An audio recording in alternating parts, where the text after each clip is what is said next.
The tow truck had already lifted the front wheels of my brother's pickup when Linda Mercer decided to make a show of it. She stood beside the entrance to Pine Hollow Estates in a bright coral blazer, one hand planted on her hip and the other pointing at the truck, as if she were directing a police operation instead of another questionable HOA tow. It was 10:14 on a Tuesday morning. My brother had stopped less than 10 minutes earlier to drop off a tool case I needed for a service job.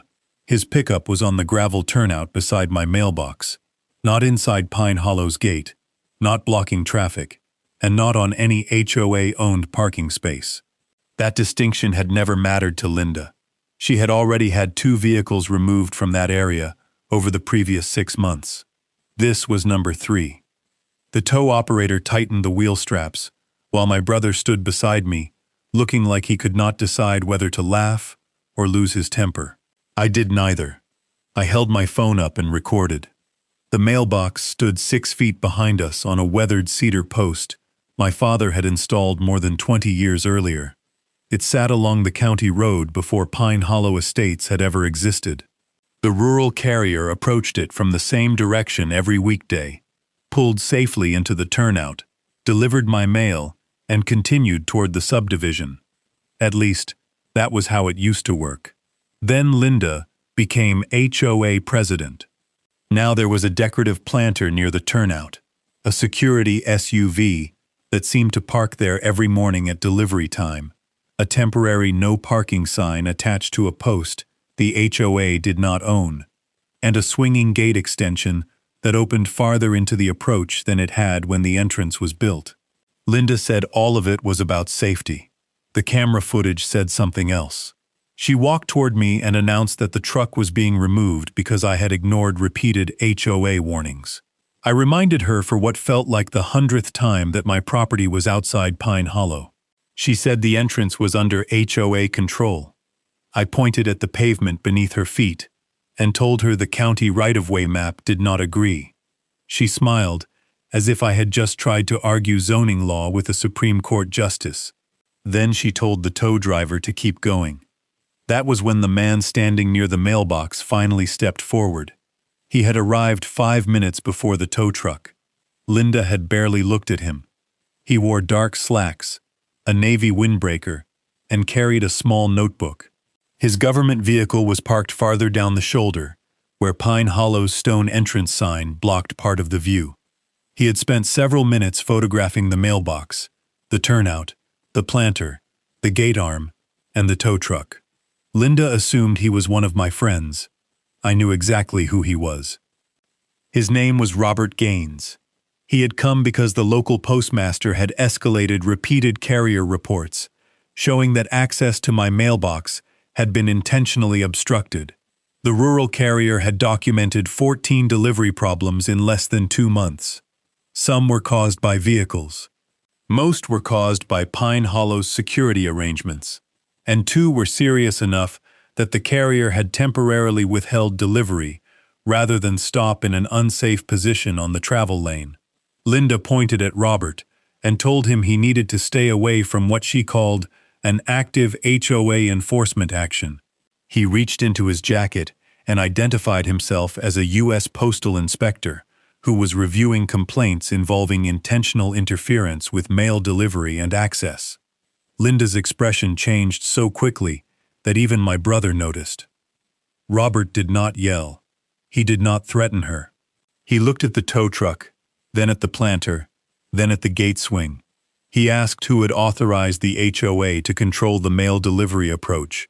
Linda said Pine Hollow owned the entrance. He asked whether Pine Hollow owned the county right-of-way. She said the HOA maintained it. That was not the question. He asked whether the HOA had ordered security vehicles to block the mailbox during the carrier's delivery window. Linda denied it. I opened the security camera app on my phone. One clip showed the Pine Hollow SUV parking beside my mailbox at 10:03 a.m. The carrier arrived at 10:17. The SUV did not move. Another clip showed the same thing 2 days later, and again the following week. Then I showed the email that had made Robert Gaines interested enough to visit personally. It had been sent by Linda to Pine Hollow's security contractor. The sentence was short. If the carrier stops servicing that box, he'll eventually have to relocate it. Robert read it without changing expression. Then he asked the tow operator to pause while ownership and right-of-way authority were verified. Linda objected immediately. She said the HOA had been dealing with my mailbox for months, that I was deliberately creating a traffic hazard, and that Pine Hollow was not going to let one stubborn outsider ruin the appearance of its entrance. That word mattered. Outsider. I lived there before Pine Hollow existed. My house was older than its clubhouse. My mailbox was older than Linda's HOA presidency. But because my deed did not include Pine Hollow covenants, Linda could not control my siding, my truck, my garden, or my barn. So she had found something she thought she could control instead. Access. The county transportation officer arrived 11 minutes later. He was not there because of the tow. Robert had requested confirmation of the right-of-way and entrance permit after reviewing the carrier reports. The officer measured from the edge of pavement to the planter, then from the planter to the mailbox turnout. Then he watched the Pine Hollow gate cycle open. The decorative extension swung outward. Its corner crossed into the delivery clearance area by nearly 3 feet. He checked the entrance permit. The extension was not on the approved plan. Neither was the oversized planter. Neither was the temporary tow-away sign. The officer looked at Linda and told her Pine Hollow would need to disable that gate position until the entrance was brought back into compliance. For the first time that morning, she stopped giving orders. The tow operator lowered my brother's truck. Robert photographed the release. The county officer placed an orange compliance notice on the gate control box, and Linda stood beneath a sign reading Pine Hollow Estates, while the entrance she had used to pressure me was ordered partially shut down. She had spent months trying to make my mailbox unusable. In one morning, she managed to make her own gate the problem. My name is Ethan Cole, and I am an electrician. I spend most of my days troubleshooting things that fail because somebody took a shortcut. Loose neutral. Undersized wire. Bad grounding. Water inside a junction box. The strange thing about electrical work is that the visible problem is often not the real problem. The light that flickers is only the symptom. Somewhere upstream, something has been installed wrong, overloaded, or ignored. The mailbox fight with Pine Hollow worked exactly the same way. At first, it looked ridiculous. A metal box beside a road, an HOA president who did not like it, a few parking complaints, then towing, then security, then missed mail. But underneath all of that was a much simpler issue. Linda wanted control over land and access she did not own. My parents bought our house when I was 14. The property sat on a county road outside town, with 6 acres, an old 2-story house, a detached garage, and enough space behind it for my father to build a workshop. The road was quieter then. No stone entrance, no security booth, no matching streetlights, no HOA. My father installed the mailbox after the post office approved the location along the rural route.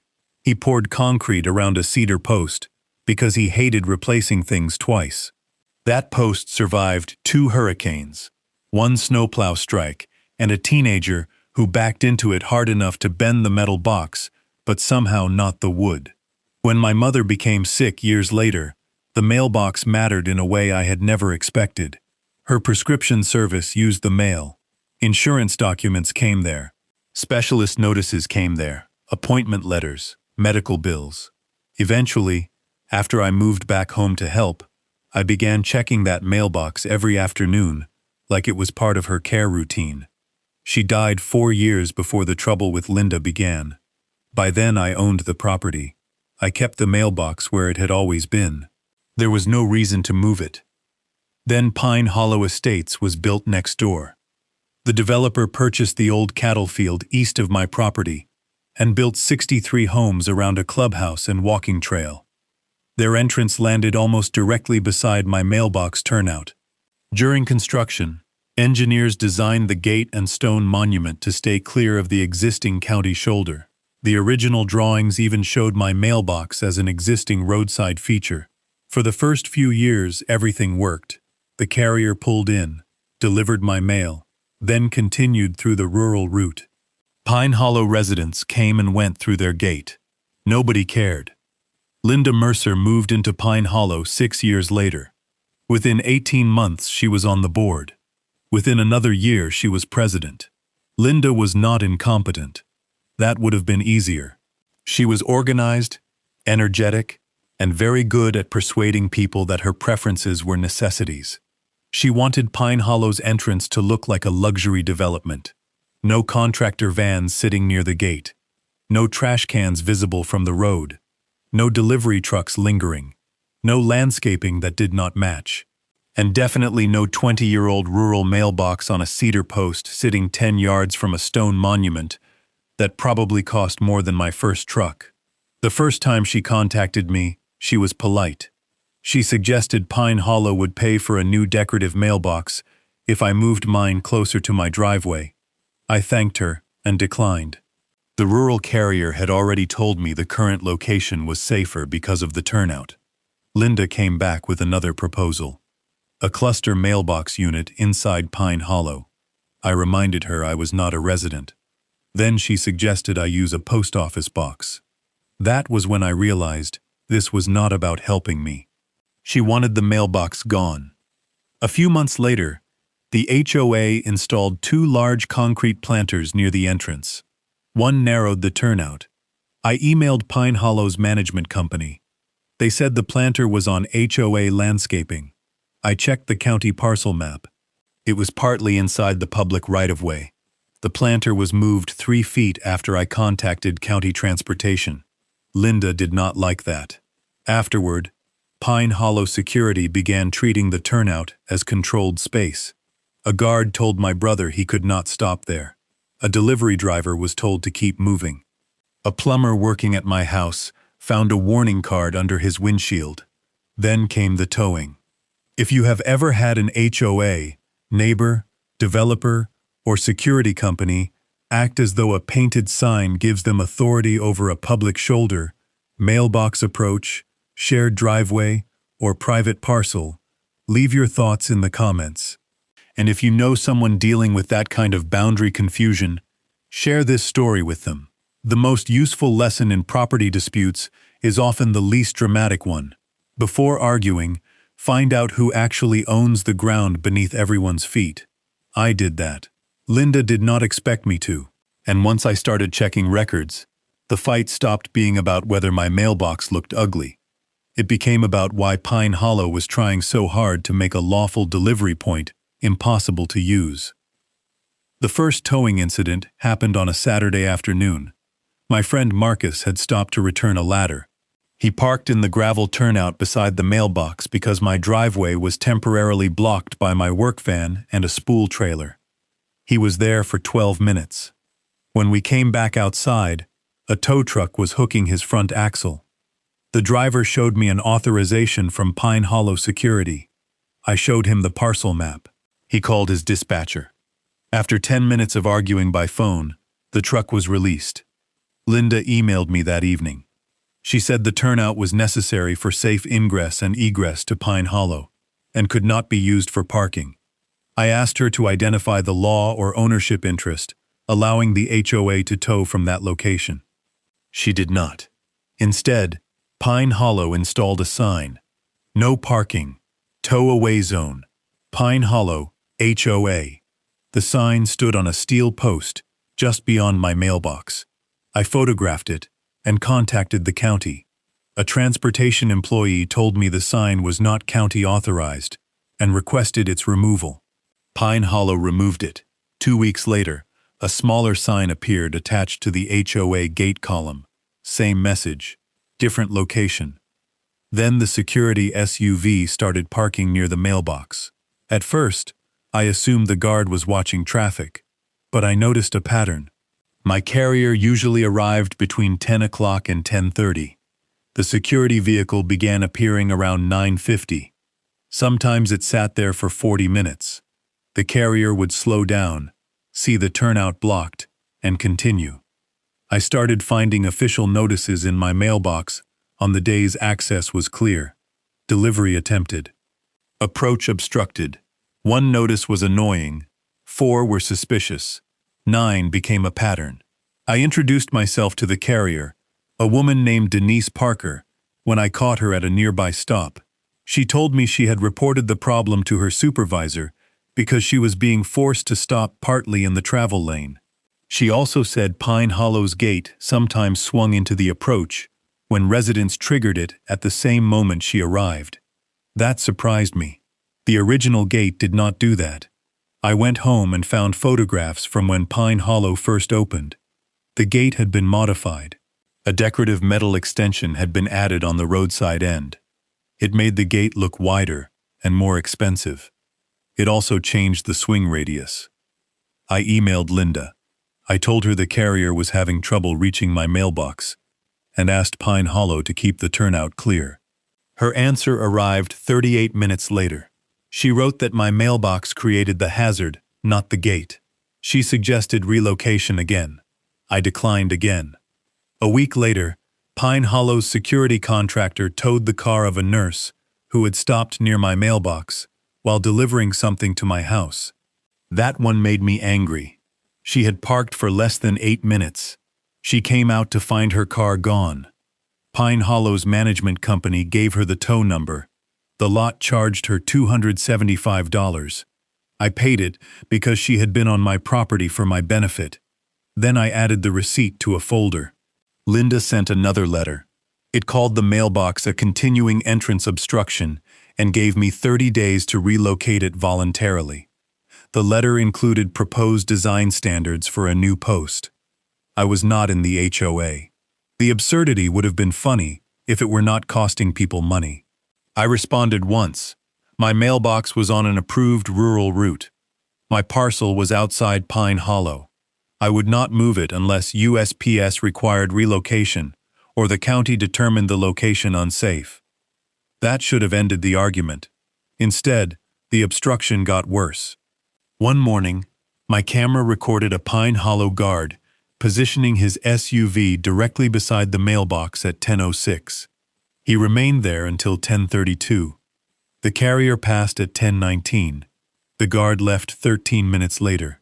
The next morning, the same thing happened. 3 days later, again. That stopped looking accidental. I upgraded the camera.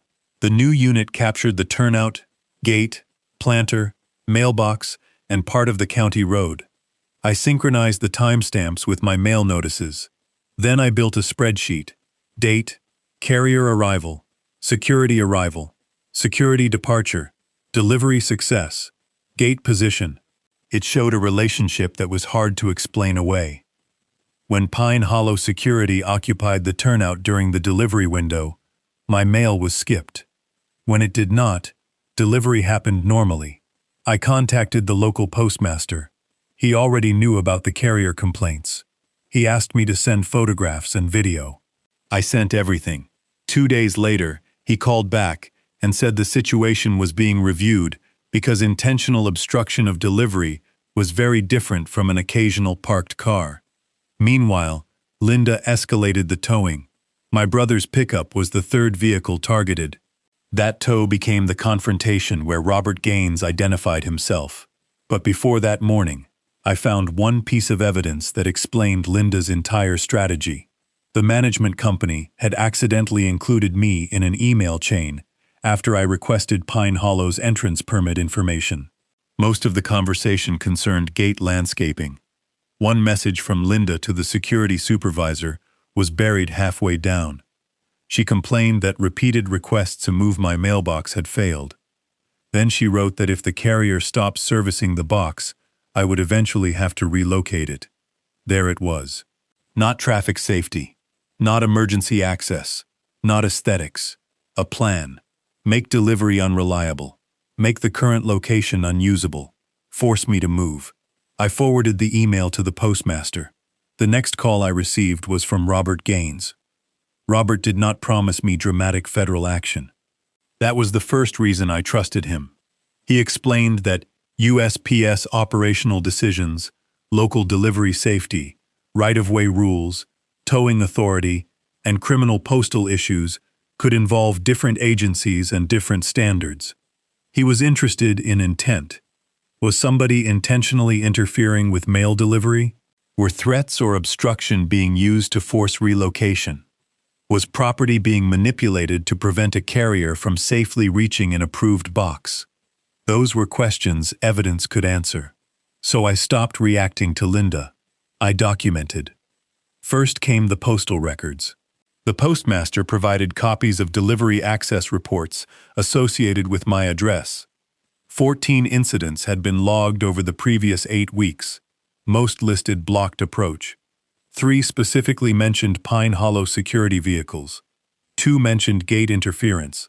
1 noted that the carrier had to brake abruptly because an exiting resident triggered the gate while she was attempting to pull toward my box.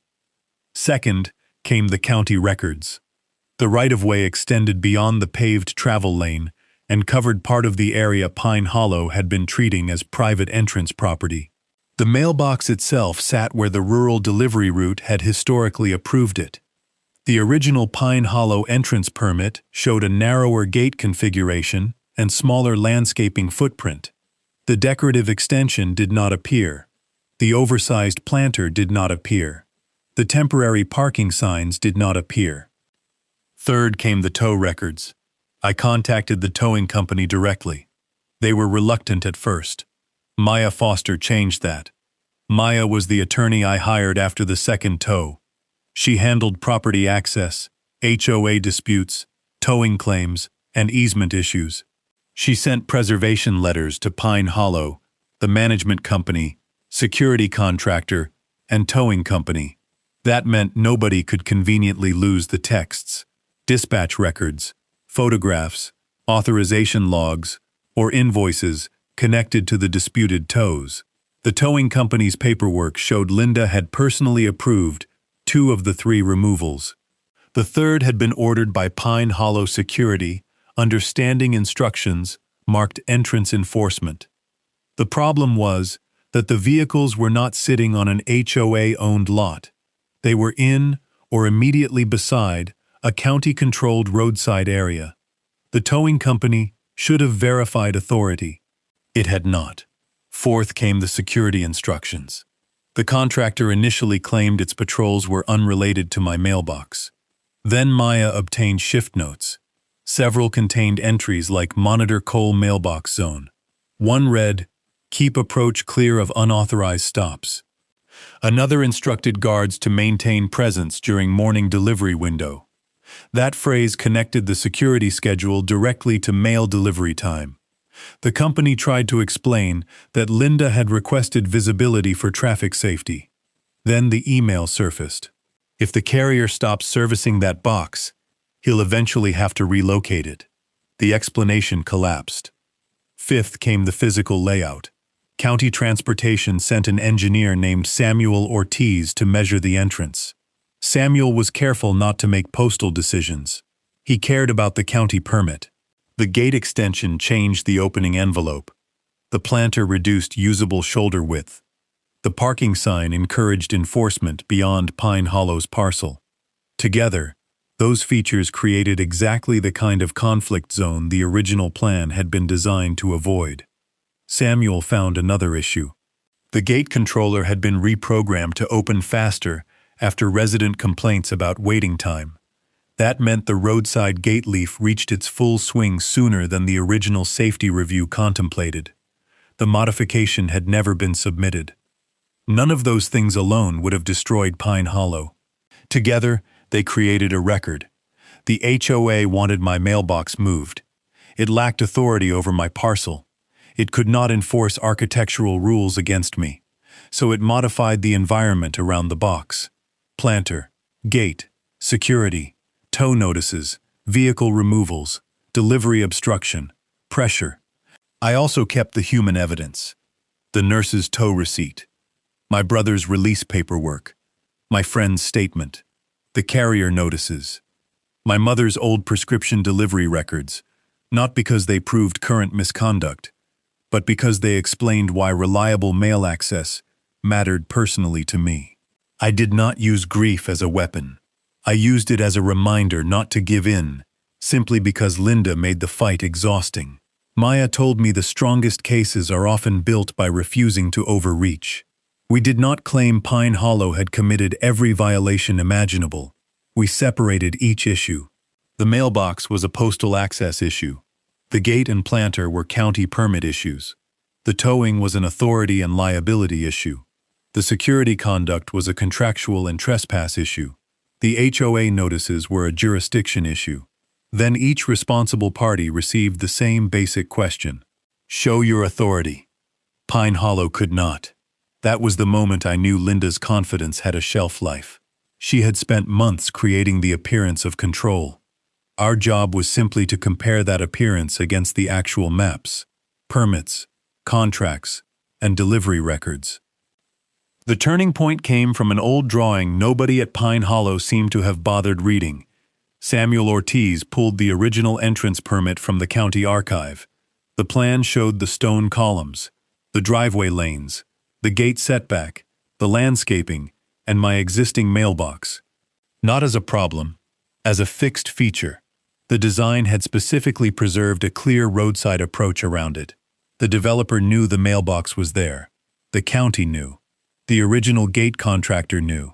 Pine Hollow's entrance had been approved around my mail delivery point, not the other way around.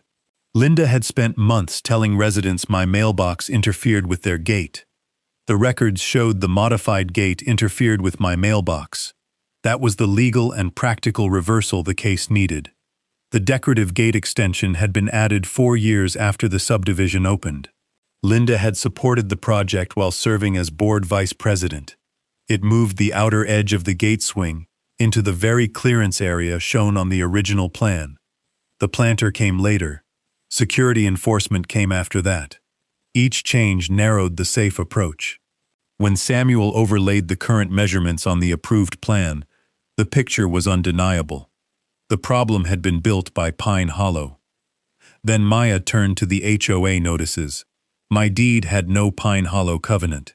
No annexation document existed. No voluntary agreement placed my property under the association. Linda's repeated violation letters had no enforcement mechanism behind them. No valid fine. No lien. No architectural authority. They were pressure dressed up as official correspondence. The towing issue was uglier. The county did not give Pine Hollow exclusive enforcement rights over the shoulder. The tow company's contract covered HOA-controlled property. Linda had used that contract outside its intended boundary. The company's insurer became interested almost immediately. Then Robert reviewed the intent evidence. He never told me Pine Hollow's gate would be seized by some dramatic federal squad. Real enforcement is usually less theatrical and more effective than that. He documented the repeated delivery interference. He coordinated with postal operations and the postmaster. The carrier's route could not continue normally if the approach remained unsafe.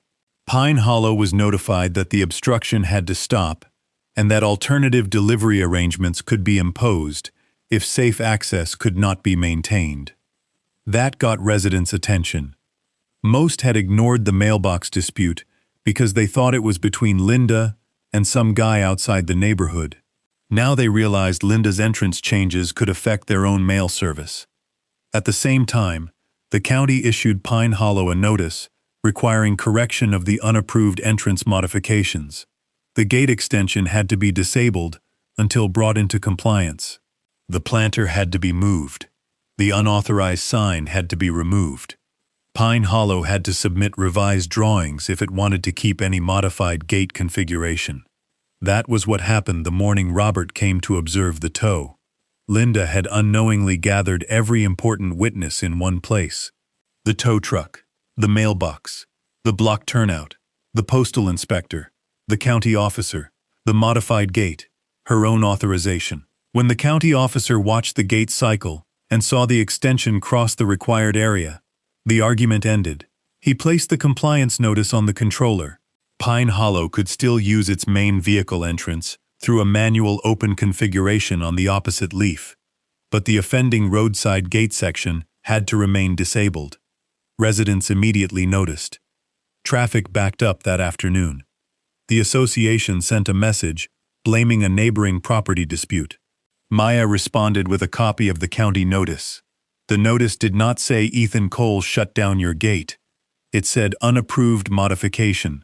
That distinction mattered. Linda tried one more angle. She claimed the mailbox itself was unsafe and should be relocated for the benefit of everyone. Postal operations reviewed the location. The carrier demonstrated the approach under the original clear configuration after the planter was moved and the gate leaf disabled. Safe, accessible, routine. The postmaster confirmed the box could remain. Robert's conclusion was even simpler. The mailbox was compliant. The surrounding obstruction was not. That sentence spread through Pine Hollow before the board could control it. Residents started asking why their gate was restricted because of a mailbox that had been approved before their neighborhood existed. They asked why security had been told to monitor the delivery window. They asked why HOA funds had paid for towing vehicles from an area Pine Hollow did not own. And finally, they asked the question Linda had avoided for months. Why had she not simply left the mailbox alone? Pine Hollow's emergency board meeting was scheduled for Thursday evening. By then, the entrance looked different. The oversized planter had been removed. The roadside gate leaf was locked in a disabled position. A temporary barrier kept vehicles clear of the mailbox turnout. The unauthorized tow sign was gone. The carrier had delivered my mail normally for 3 consecutive days. Nothing about my mailbox had changed. That was what made Linda furious. She had spent months telling everyone relocation was inevitable. Instead, Pine Hollow was changing around it. The clubhouse meeting room filled before 7. Residents were angry about the gate delay. Others had learned about the towing. A few had screenshots of Linda's email about stopping service to my box. I did not attend alone. Maya came with me. Samuel from the county attended because Pine Hollow wanted clarification on the entrance violation. The HOA's attorney was there. The security company regional manager was there. Robert did not turn the meeting into a spectacle, but the postal matter had been documented, and the postmaster's written requirements were available. Linda opened by saying, Pine Hollow had become the victim of overlapping bureaucracies, responding to complaints from one adjacent owner. That strategy lasted less than 5 minutes. Samuel displayed the original entrance permit. The mailbox was visible on the drawing. Then he displayed the current configuration. The gate extension overlapped the clearance area. The planter occupied part of the approved shoulder. The altered swing had never been permitted. The county did not care who was offended by the result. Pine Hollow had to correct it.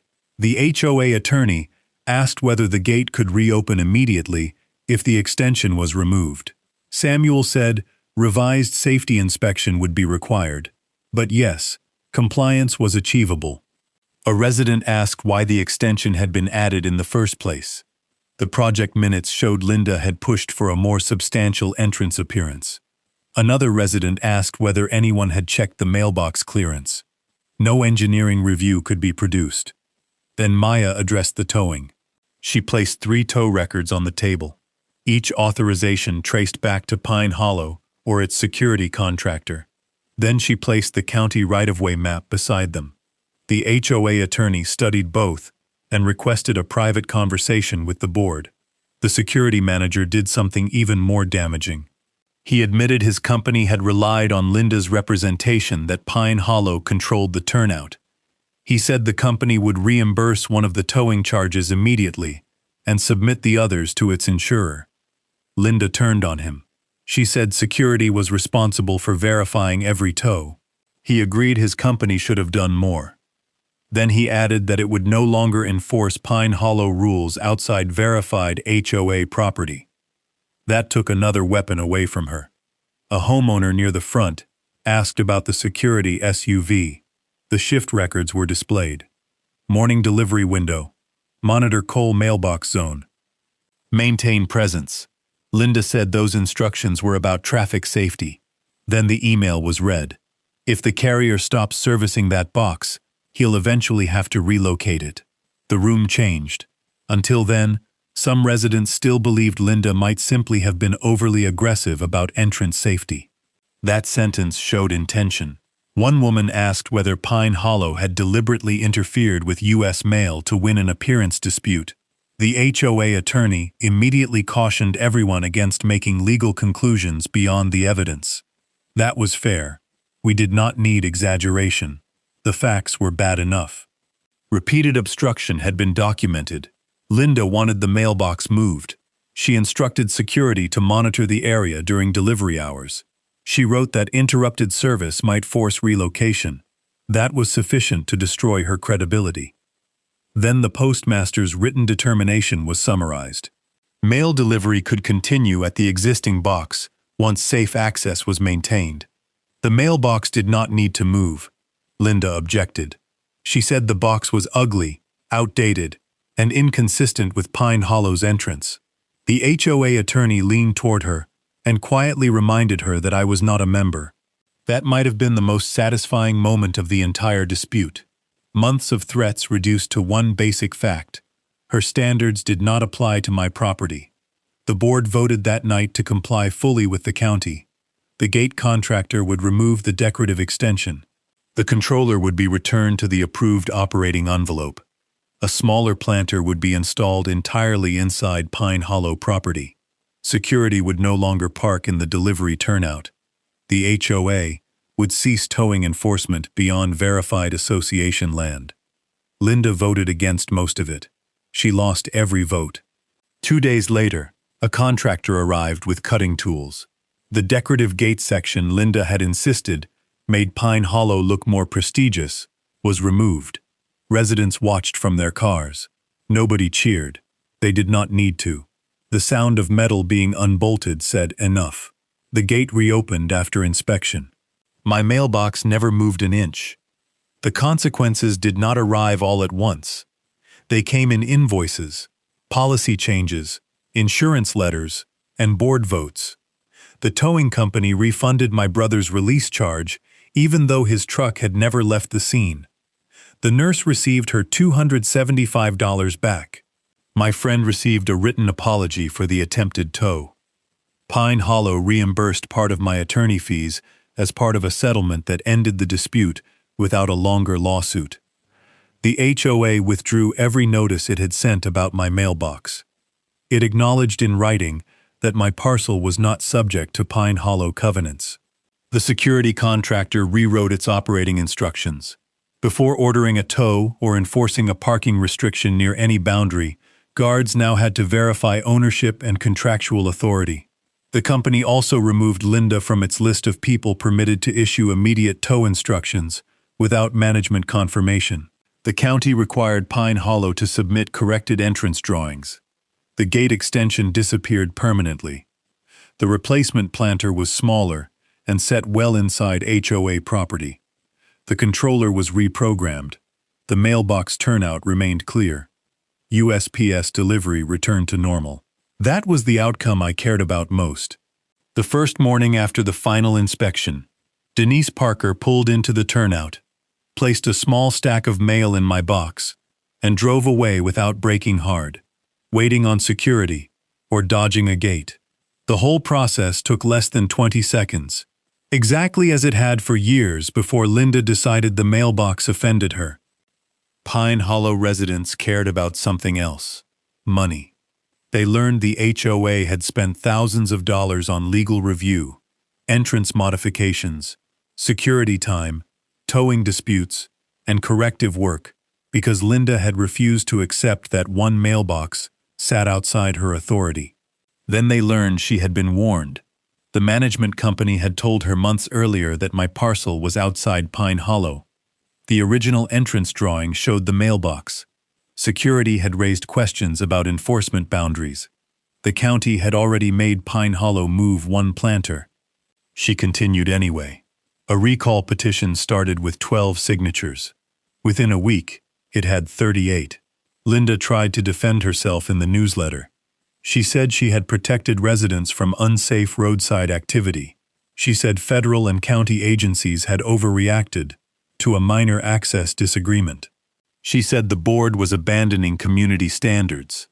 Then a resident posted the email about stopping delivery. That became the sentence nobody could explain away. At the recall meeting, Linda stood beneath a projection of Pine Hollow's entrance. The corrected gate was visible behind the clubhouse windows. A homeowner asked why she had wanted my mail service interrupted. She said that was not what she meant. Another asked what she did mean. She said relocation would have resolved the conflict. The homeowner asked why I needed to relocate something that was legal. Silence. Then an older resident who had served on the first Pine Hollow board stood and reminded everyone that the developer had designed the entrance around my existing mailbox. He remembered because he had attended the turnover meeting. Linda had spent months portraying the mailbox as something I installed to annoy Pine Hollow. It had been there first. That fact destroyed the story she had built. She resigned before the recall vote was finalized. Her resignation letter said she was stepping aside because the board no longer supported strong enforcement. I read it once, then I deleted it. I was done letting Pine Hollow occupy space in my head. I kept the old cedar post. I did replace the dented metal box a few months later, but only because the door hinge finally failed. The new box was plain black, no decorative stone, no matching HOA colors, no expensive trim.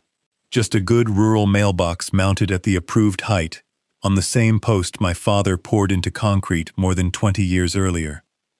Beside the driveway, I installed one discrete camera aimed toward the approach. Not because I expected another war, because records had solved the first one. I also kept a small folder in my workshop. County right-of-way map, postal delivery confirmation, settlement letter, photographs of the corrected gate, the nurse's refunded tow receipt, and one printed email. If the carrier stops servicing that box, he'll eventually have to relocate it.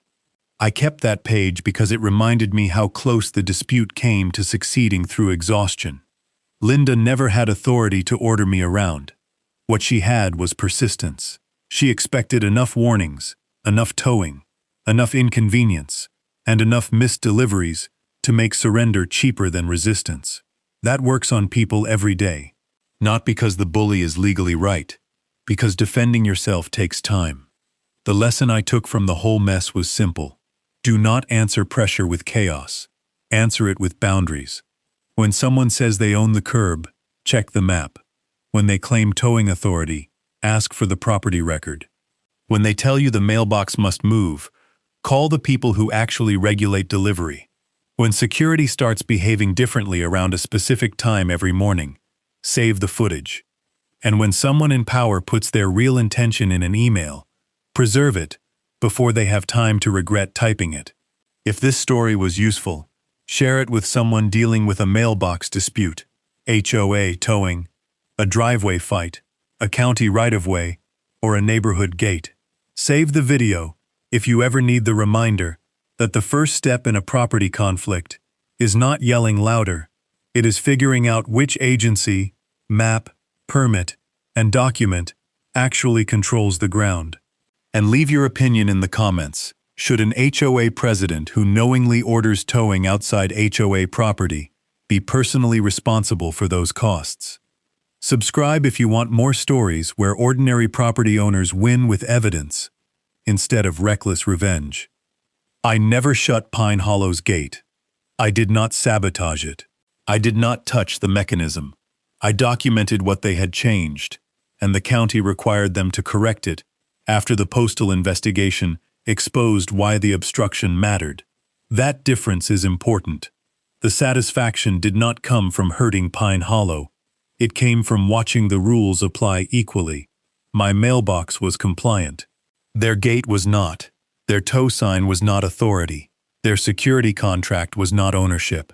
Their HOA boundary did not expand because Linda wanted a prettier entrance. And the funniest part was that after months of trying to force my mailbox somewhere else, Pine Hollow ended up moving almost everything except the mailbox.